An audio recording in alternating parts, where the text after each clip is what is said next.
Okay, we're going to be finding domain and range of these functions. This is 28.1.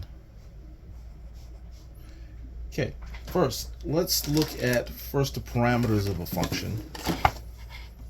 The parameters that we've been working on, let's see, you have a function, that's f of x, and that can be translated by using parameters. A is the number multiplied on the outside of the function. B is the number that's multiplied on the inside function of x.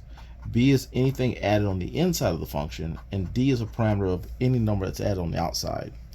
The A parameter, if the A parameter is a negative number, what happens is that you get a flip across the x-axis.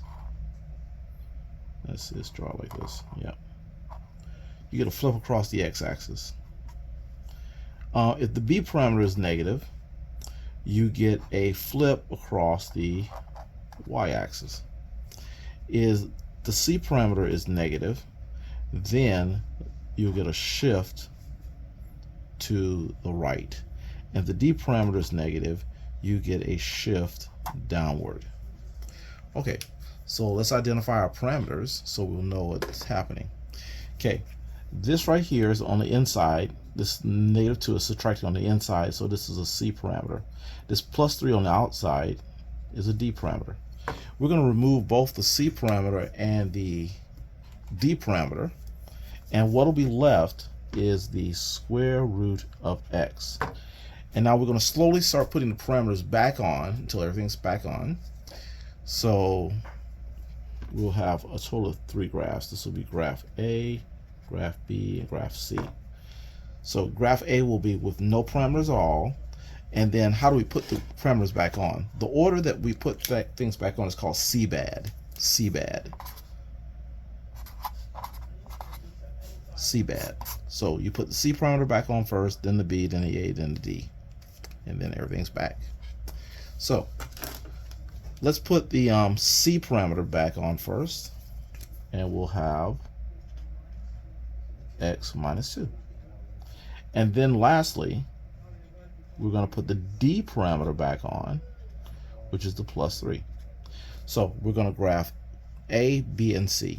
So this will be graph A. And the square root function looks like this. Starts at 0, 0, and it has that shape. Now when you put a parameter of a negative C, it moves over 2 times to the right. So it's going to go from 0, 0 to 2 times to the right to this new spot, which is x is 2, y is 0. And then it looks the same like that. Okay. Finally, with a, and that was part B. And this will be graph number C. So with this D parameter, we have a plus 3. It's going to raise it 3 times.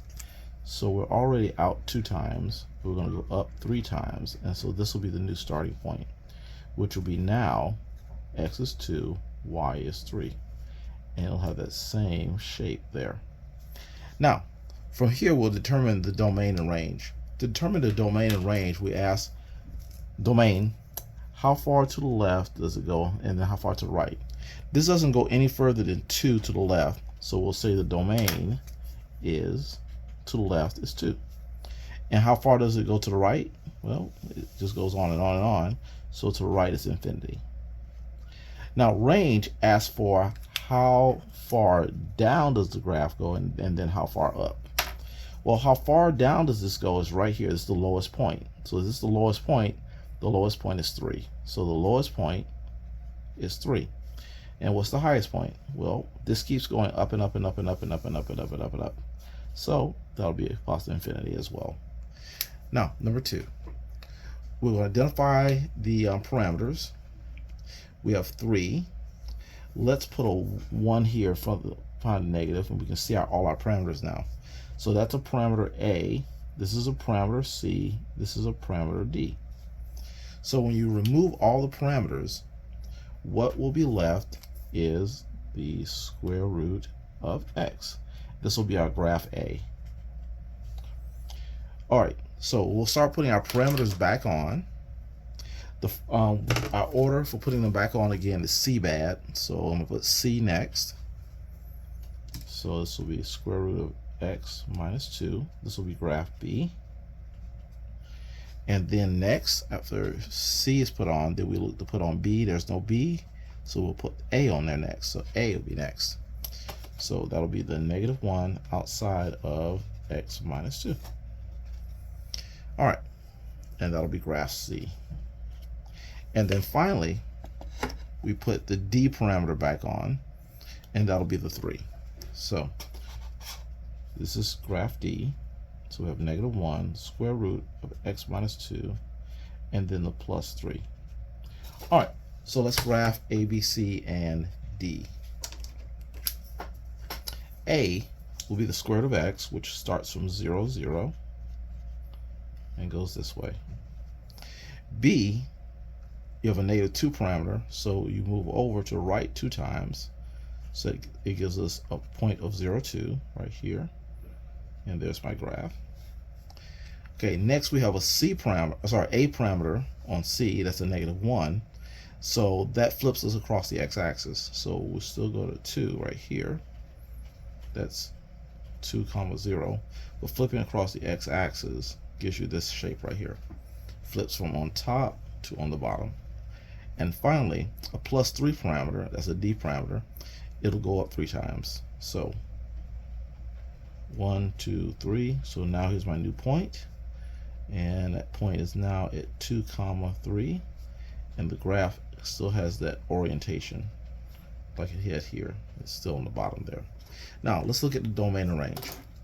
Domain asks for how far to the left does it go, and then how far to the right.